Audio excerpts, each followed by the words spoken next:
This is the Lone Crater YouTube. We hope this video helps. You start by revealing the exact keyframes you need. Press U to show keyframes, or UU for all modified properties. Once visible, click the Graph Editor button so you can see curves instead of toggles. Make sure you choose Value Graph versus Speed Graph, depending on whether you adjust numeric values or motion timing. This choice matters because the graphs show different data.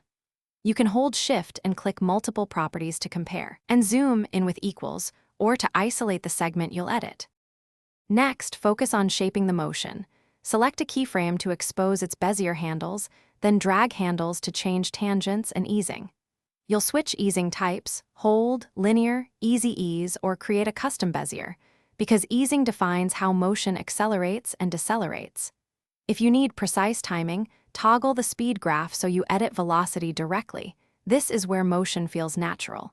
Once done, use Option or Alt while dragging handles for smaller increments, and nudge keyframes with page up/down for frame-accurate placement.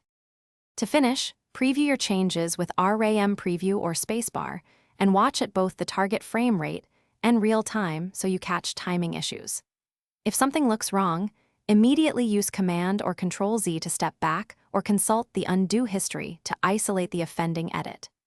If you see jitter or overshoot, simplify by removing redundant keyframes or use the Convert Vertex tool to smooth corners. Reducing interpolation complexity often fixes artifacts. Finally, save a version before major curve rewrites so you can revert if needed. Thanks for watching. Consider subscribing if we helped you.